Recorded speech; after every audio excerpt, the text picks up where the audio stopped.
United States preparing to deliver aid to beleaguered minorities in Iraq.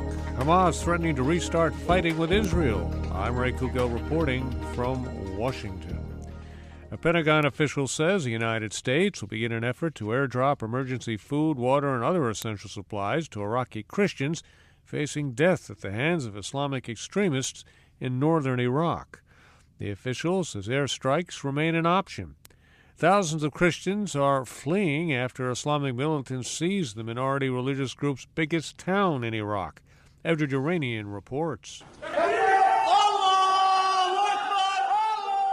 The advance by Islamic State militants caught many Christian families by surprise, driving them from their homes with little warning and little chance to gather possessions. Sunni Islamic State militants captured the mainly Christian town of Karakush and 3 other towns in a sudden attack that followed a string of victories farther north over the weekend. Kurdish Peshmerga fighters were forced to withdraw in the face of the rapid onslaught. Chaldean Archbishop Joseph Thomas told AFP that tens of thousands of terrified Christians are being displaced as we speak. Edward Yeranian for VOA News, Cairo. Extremists from the Islamic State who've taken over much of northern Iraq are threatening to kill religious minorities, including Christians and followers of an ancient religion called Yazidi, unless they convert to Islam. Hamas militants are threatening to restart fighting with Israel if Israeli negotiators do not meet a key demand at truce talks in Cairo. A 72-hour ceasefire is set to expire at 8 a.m. local time Friday, unless Hamas accepts Israel's proposal to extend it. Hamas is demanding Israel lift its blockade of a Gaza seaport, which has choked the Gazan economy and keeps Palestinians from traveling. Israel is insisting Hamas disarm. A month of Israeli airstrikes in response to Hamas rocket attacks killed almost 1,900 Palestinians, mostly civilians. The U.S. Centers for Disease Control and Prevention activated its Emergency Operations Center at the highest level in response to the world's worst Ebola outbreak.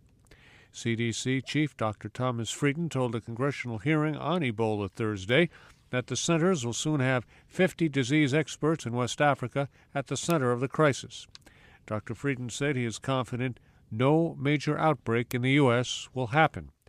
The World Health Organization says Ebola killed more than 930 people in West Africa so far, mostly in Liberia, Sierra Leone, and Guinea.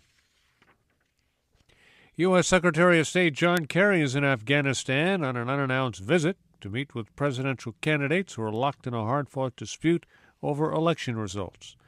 Secretary Kerry is expected to press for a resolution between former Finance Minister Ashraf Ghani and challenger Abdullah Abdullah, who disagree about the results of a runoff vote that placed Ghani as the front-runner. NATO Secretary General Anders Fogh Rasmussen is calling on Russia to step back from the brink of war in Ukraine by withdrawing thousands of combat troops massed on its border. He spoke Thursday in the Ukrainian capital in a show of support for Kiev as government troops battle a pro-Russian insurgency near the Russian border. Other NATO officials warned that the Russian border force could invade Ukraine under the guise of a peacekeeping mission. Western analysts say about 20,000 Russian troops have redeployed near the border in recent days, along with armor, infantry, special forces, and aircraft. Former National Security Agency contractor Edward Snowden is being granted permission to stay in Russia for 3 more years. His attorney says Snowden is working in the field of information technology and holding a job as a condition of his remaining in Russia. Snowden is charged in the United States with theft of government property and unauthorized communication of national defense information. Residents and tourists in the U.S. Pacific island state of Hawaii are bracing for one hurricane while keeping a close eye on a possible second one. Hurricane Iselle is on a path toward the state's largest island, carrying maximum sustained winds near 150 kilometers an hour. Forecasters issued a hurricane warning for part of the state and expect Iselle to produce heavy rains, life-threatening storm surges, and flash floods. The Hawaiian governor has declared a state of emergency. I'm Ray Kouguell in Washington. That's the latest world news from VOA.